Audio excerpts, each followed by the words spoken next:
A waiter in an elite restaurant deliberately knocked over hot soup on a customer without even realizing who was in front of him.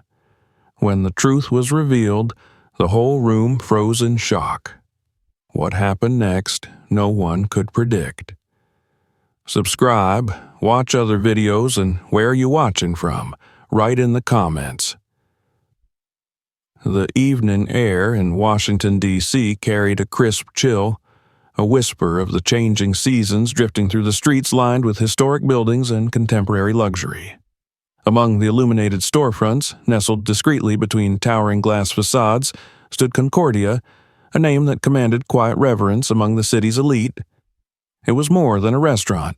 It was an institution, a sanctum where the powerful convened, their conversations seasoned with ambition, their glasses filled with vintages older than some of the young aides accompanying them. Inside, the restaurant was a picture of cultivated exclusivity.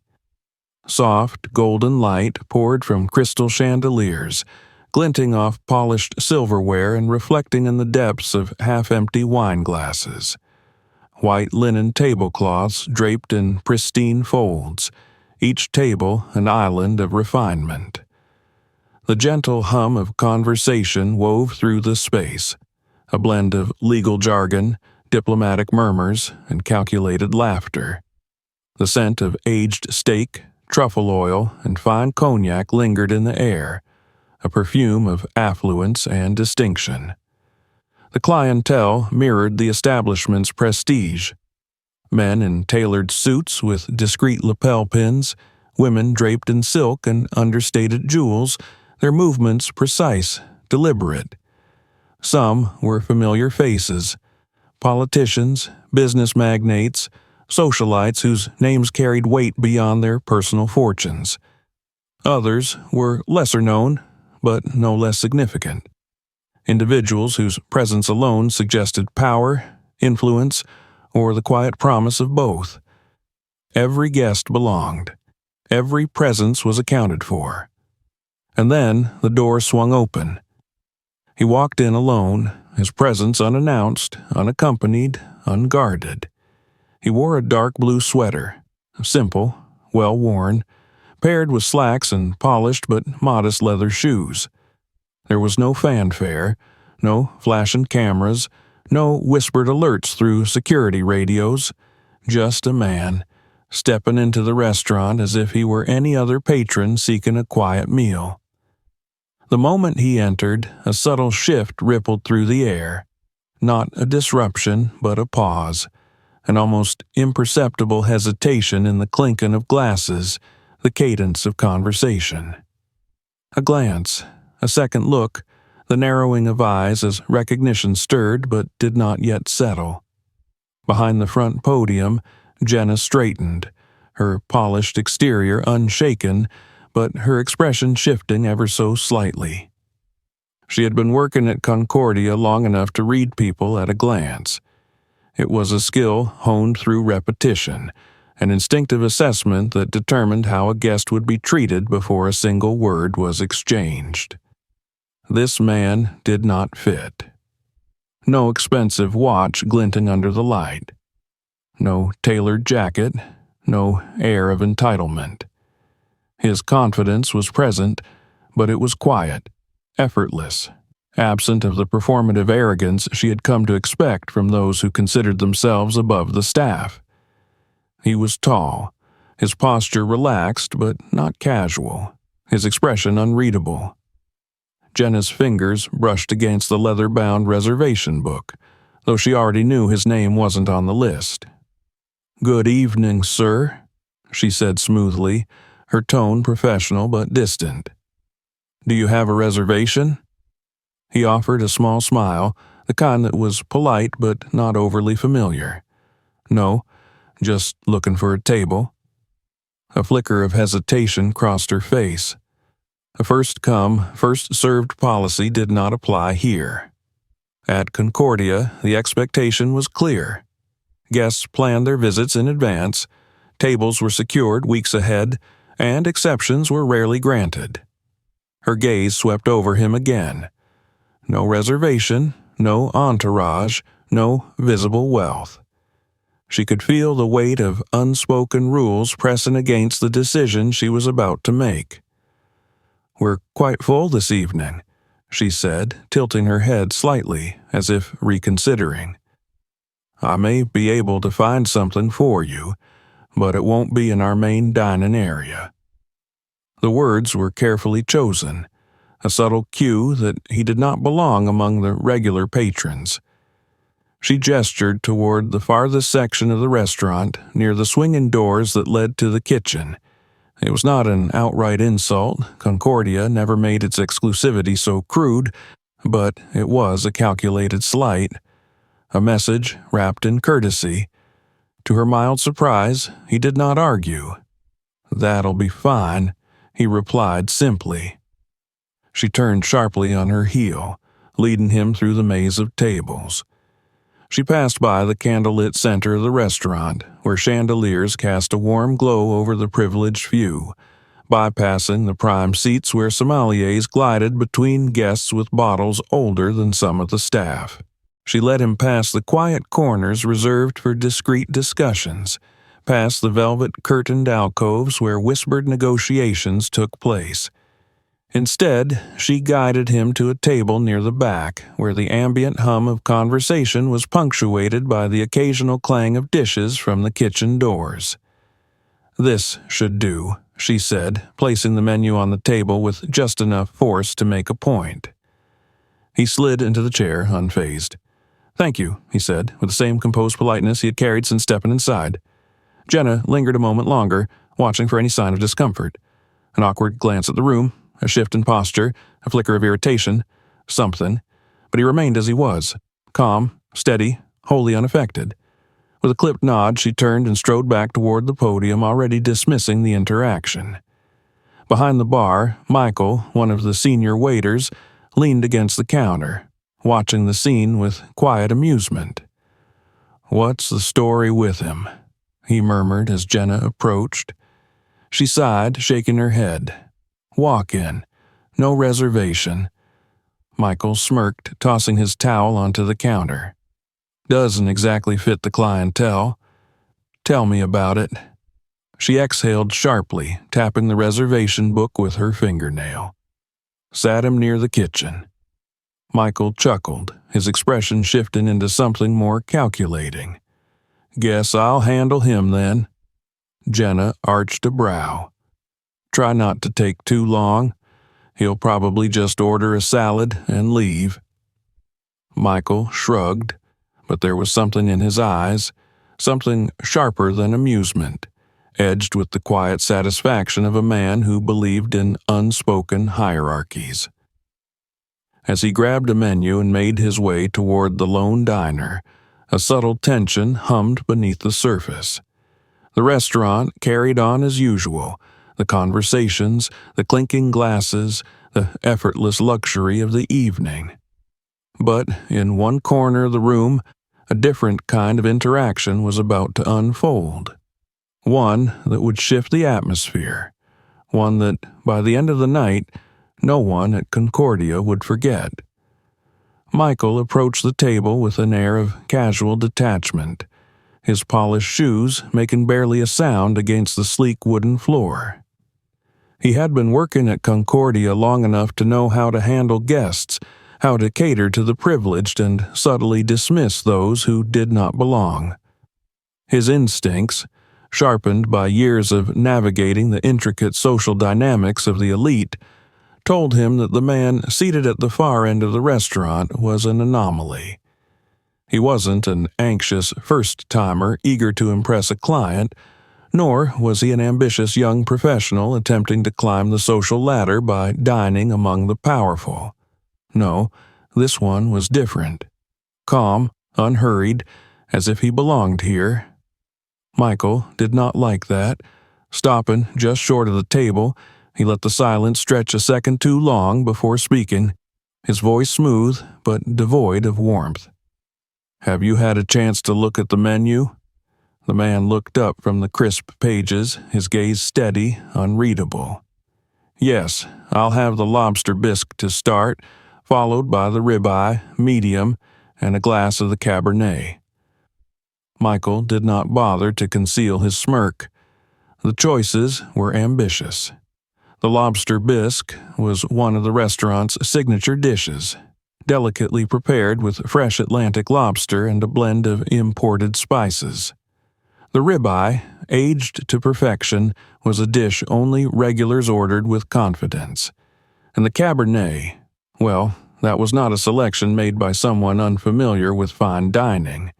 But the man had made his decision with ease, as if the prices and prestige of the menu meant nothing to him. Michael tapped his pen lightly against his notepad.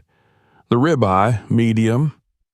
His tone carried the faintest trace of doubt, as if questioning whether the guest understood the gravity of his choice. "You sure about that?" The man merely nodded. Michael studied him for another second, waiting for hesitation, an awkward chuckle, a reconsideration. None came. "Very well," he said finally, snapping the notepad closed. "I'll put that in." He walked away without another word. Behind the bar, Jenna was already watching him, a knowing look in her eyes. She tilted her head slightly as he approached. "What's the verdict?" Michael leaned against the counter, exhaling a quiet laugh. "Oh, he's playing a part. Big orders, no reservation, acts like he owns the place." Jenna smirked. "Think he knows what he walked into?" "Doubt it." Michael drummed his fingers against the bar. "People like that think if they act confident enough, no one will question them. But you can always tell when someone's out of their league."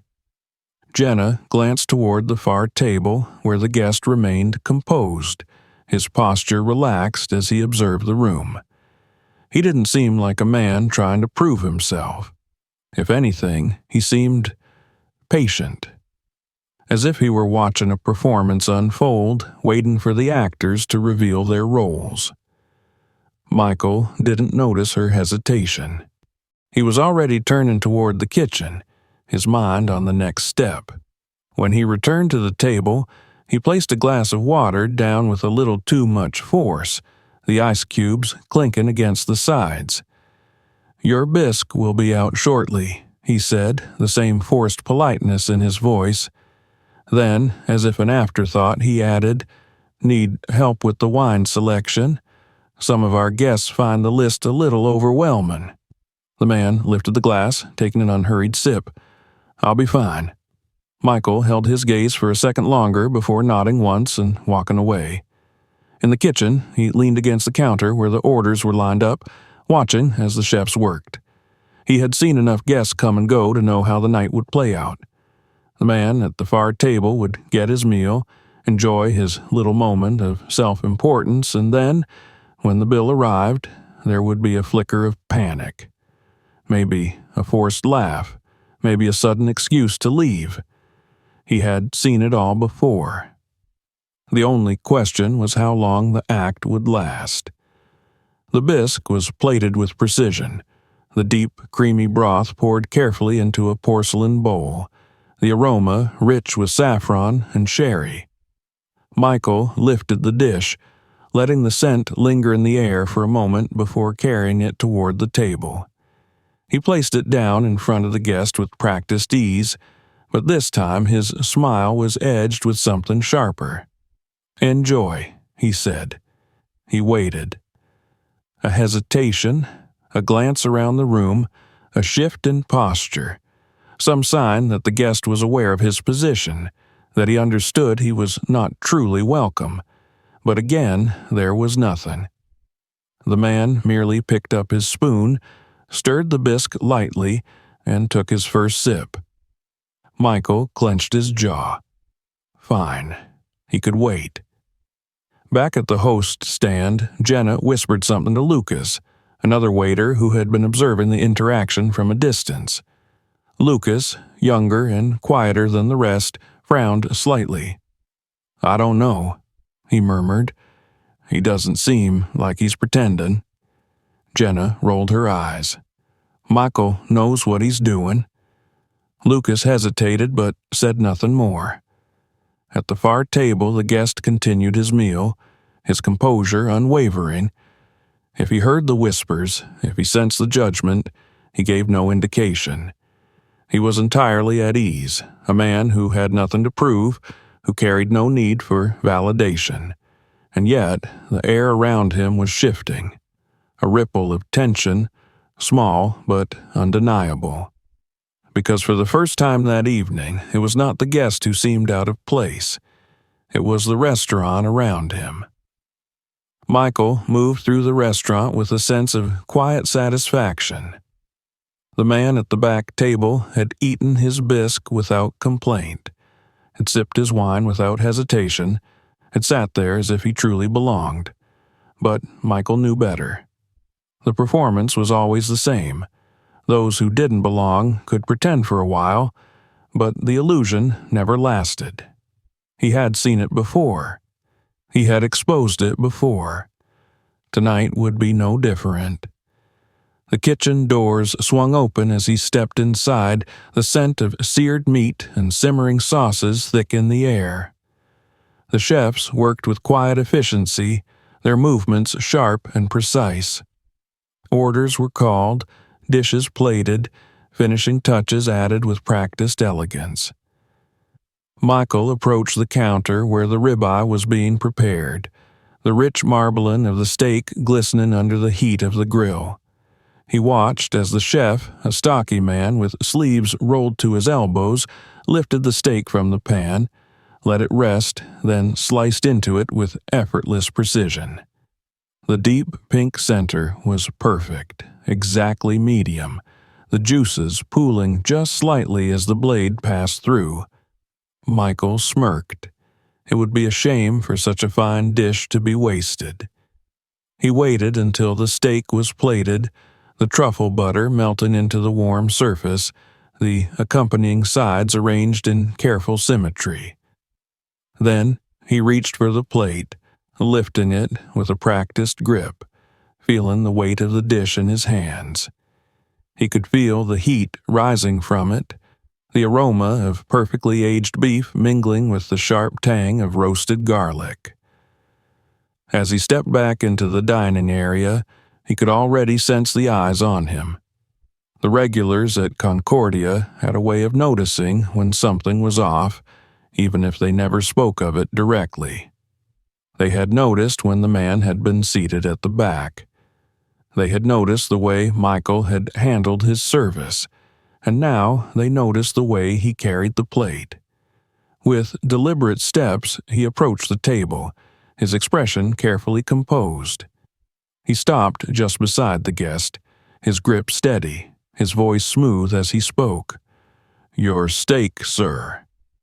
The man looked up from his glass of wine, meeting Michael's gaze with that same unshaken calm.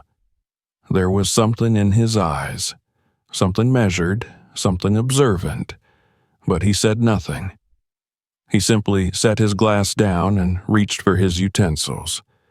And that was when Michael acted. He let his hand shift just slightly, just enough to alter the balance of the plate. His fingers loosened, only a fraction of an inch, just enough to let gravity do the rest. The plate tipped, the steak slid, and in the space of a heartbeat, the perfect cut of meat, the warm truffle butter, the rich juices from the steak, all of it tumbled forward, the slow motion inevitability of a carefully executed disaster. It hit the man square in the chest. For a moment, time seemed to freeze. The restaurant went silent, a soft murmur of conversation vanishing in an instant. The weight of 100 gazes settled onto the scene, onto the dark stain spreading across the man's sweater, onto the smear of sauce against the fabric, onto the way the fork he had been reaching for remained poised in midair, untouched. Michael took a slow step back, his expression the picture of manufactured shock. "Oh," he said, just loud enough for the surrounding tables to hear. "How unfortunate." He let the words hang there, waiting, watching, expecting some kind of reaction. A sharp breath, a flash of anger, an embarrassed attempt to clean himself. Something. But the man did not react the way Michael had anticipated. He did not flinch. He did not curse, did not rise from his chair in outrage, did not fumble for a napkin to blot away the stain. He simply sat there. Still, calm, composed. Slowly, deliberately, he reached for his napkin, lifting it with the same unhurried grace he had displayed since stepping into the restaurant. He dabbed at the stain, not with frantic urgency, but with quiet, methodical movements, as if nothing of consequence had occurred. And then, as if on cue, the whispers began. Soft at first, barely audible, the murmured voices of guests who had seen everything. Did you see that? That was intentional. He did that on purpose. From across the room, Jenna had gone rigid at the host stand, her fingers tightening around the edge of the podium. Even she, who had initially dismissed the guest as insignificant, knew that this had gone too far. Lucas, who had been standing near the bar, took a half-step forward, as if torn between intervening and knowing it was not his place. And Michael? Michael felt the shift in the room. He felt it in the way the conversations had turned, in the way the guests were no longer amused, in the way the weight of their judgment was no longer directed at the man he had sought to humiliate, but at him. But before he could speak, before he could find some way to justify what had just happened, the man himself finally broke the silence. Not with anger, not with accusation, but with a simple, measured question. Could you bring me another one? The room seemed to exhale, a collective breath released in the wake of a moment that had not gone as expected. Michael hesitated, his carefully controlled smirk faltering just slightly. He had been prepared for outrage. He had been prepared for embarrassment, for an indignant demand to see the manager, for anything that would confirm what he had believed about the man from the moment he walked in. But this was something else, something he did not know how to fight. For the first time that evening, Michael felt something unfamiliar coil in his chest. Doubt. And, at that very moment, as if summoned by the weight of the situation, a new presence entered the equation. From the far side of the restaurant, moving with quiet authority, the manager of Concordia stepped forward. And, in that instant, Michael knew, without a doubt, that this night was no longer under his control. A hush had settled over Concordia, a silence thick with the weight of an unspoken realization. The soft clink of silverware against porcelain had ceased. The usual murmurs of quiet conversation had faded into nothingness. The restaurant, once a stage of carefully curated performances, now felt like an audience held captive by an unscripted moment. From across the room, moving with the measured grace of someone accustomed to control, Anna, the manager of Concordia, made her way toward the back of the restaurant. She was a tall woman, poised and deliberate, her sharp features accentuated by the crisp black of her fitted blazer. Her presence carried an authority that did not require elevation in tone or force in words. It was the kind of power that came from knowing she commanded respect the moment she stepped into view. As she approached, the staff instinctively straightened. Even the guests, those used to brushing shoulders with senators and CEOs, turned their gazes toward her, sensing that something was about to shift. The weight of judgment in the room had already begun to tilt, and as Anna's eyes landed on the man seated at the back table, that tilt became irreversible.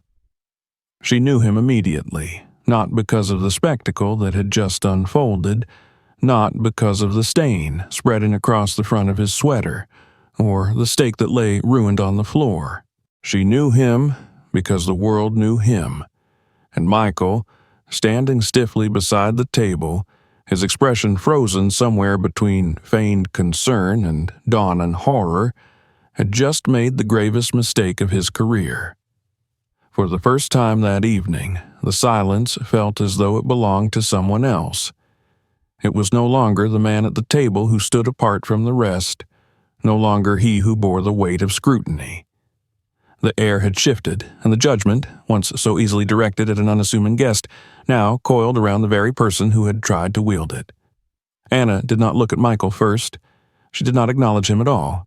Instead, she turned to the guest, her voice smooth, polished, a practiced melody of professionalism laced with something deeper, something more sincere. "Mr. President," she said, her words carrying effortlessly in the quiet, "I cannot begin to express my apologies for what has just happened."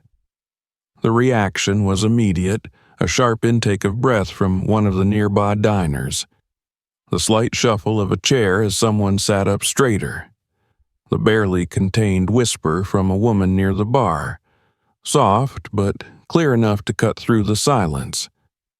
Did she just say, "She did"?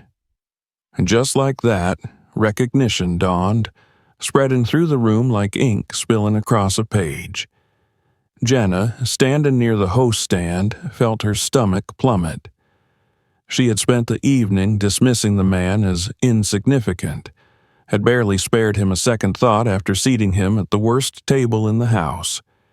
She had assumed, as Michael had, that he was just another nobody who had stumbled into a place where he did not belong. But she had been wrong. So very, very wrong. At the far end of the bar, Lucas, who had always felt an unease about how the guest had been treated, exhaled slowly. He hadn't been sure before, hadn't wanted to believe it possible. But now there was no doubt. The former President of the United States had been seated near the kitchen, spoken to with condescension, served with disdain, and then humiliated in front of an audience that had only now realized who had been in their presence all along. Michael's fingers curled into a fist at his side. His carefully constructed facade had begun to splinter, the weight of the moment pressing down on him with suffocating force. He opened his mouth, perhaps to stammer an excuse, but Anna did not give him the chance. She turned to him then, and when she spoke, her voice was low, measured, but unmistakably sharp. "What, exactly, has been going on here tonight?" Michael hesitated, but there was no escape. He could feel the eyes of the restaurant upon him, the quiet shift of alliances as those who had laughed at his treatment of the guests now distanced themselves from his impending downfall. He started to speak, but before he could form the words, Anna continued, her tone unwavering. "Why," she asked, "was Mr. Obama seated in the least desirable section of the restaurant?" Michael's throat tightened. I didn't know who he was." Anna's expression did not waver. "And you thought that excused this behavior?" Michael floundered.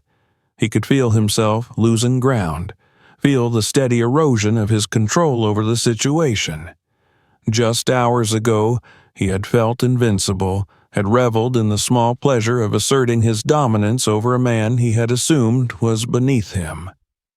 And now? Now, he was nothing more than an exposed fraud, his actions laid bare before an audience that had no sympathy left to spare. "I didn't mean—" "That's enough." Anna's voice was quiet, but it cut through his protest like a blade. "Pack your things. You're done here." Michael blinked.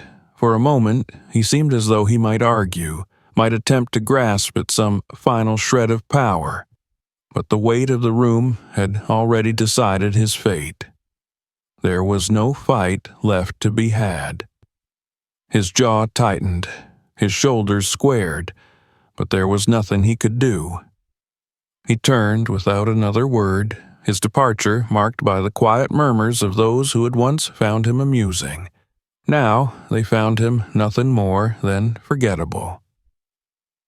As the restaurant exhaled, as the tension shifted into something softer, Anna turned back to the guest who had remained unshaken through it all. "Mr. President," she said again, quieter this time, "please allow me to make this right." But Barack Obama merely smiled, a calm, knowing expression that carried no anger, no bitterness. "There's nothing to make right," he said. Anna hesitated. "Let me, at least—" "I came here for a meal," he continued, his voice carrying the same quiet strength it always had. "I didn't come for a spectacle." The simplicity of the statement held more weight than anything that had been said that evening. And just like that, the lesson was no longer about the actions of one man. It was about the assumptions of many. Anna, ever the professional, inclined her head. "Then, at the very least," she said, "allow me to bring you your steak. On the house." Obama chuckled softly. "That's very kind of you." And with that, the night resumed its rhythm. But something had changed, not just within the staff, not just within the guests who had witnessed the evening's events unfold. Something deeper. A lesson, quietly delivered, but impossible to ignore. Respect, after all, was never about who people thought they were serving. It was about recognizing who they had been failing to see all along. The restaurant did not immediately return to normal after Michael's departure. There was a tension still lingering in the air, a quiet, almost tangible shift in awareness. Conversations that had once flowed effortlessly now carried a weight of hesitation, as if each guest, each staff member, each person present at Concordia was privately reckoning with what had just unfolded. Anna stood for a moment longer at the edge of the table, watching as Barack Obama settled back into his chair, his posture as relaxed as it had been when he first entered the restaurant. He showed no sign of irritation, no lingering resentment. He simply reached for his napkin, dabbing absently at the last remnants of sauce on his sweater before setting it aside with a small, easy movement. The composure in his expression made Anna feel the weight of what had happened in a way that even Michael's dismissal had not. Because here was a man who, despite being the center of an outright humiliation, had never once needed to raise his voice. He had not demanded retribution, had not called for justice, had not even sought to correct the assumptions that had been made about him.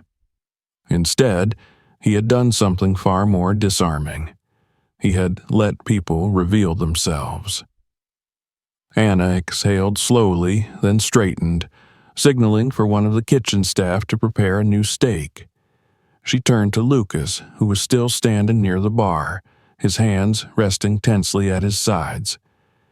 "Get me a fresh set of silverware," she murmured, and he nodded immediately, disappearing into the kitchen. Jenna, meanwhile, had not moved from her place at the host stand. She was still gripping the edge of the podium, her knuckles slightly pale, as if she had only now processed the magnitude of what had happened. When Anna caught her eye, Jenna quickly averted her gaze, suddenly finding a stack of menus in need of rearranging. Anna had half a mind to speak to her now, to remind her that seating a guest near the kitchen was not the standard they upheld, but she decided against it. There would be time for that later. Right now, she had a guest to attend to. The new steak was prepared with even more care than the first, and when it was brought out, it was placed in front of Obama with quiet efficiency. Anna, standing by, did not offer another apology. She knew now that apologies were not what mattered. Actions were. Obama, for his part, seemed entirely unaffected by the fuss. He picked up his knife and fork, cutting into the steak with steady precision, taking his first bite as if nothing unusual had occurred at all. The restaurant slowly began to return to life. Conversations resumed, though they were noticeably quieter, more restrained. Some guests continued to glance in Obama's direction, their curiosity not yet fully satisfied, but none dared to approach him. They understood, on some level, that whatever lesson had been given tonight was one meant to be absorbed in silence. Lucas returned to the bar where Jenna was still standing, her fingers now nervously smoothing the edges of a menu. He hesitated for a moment before speaking.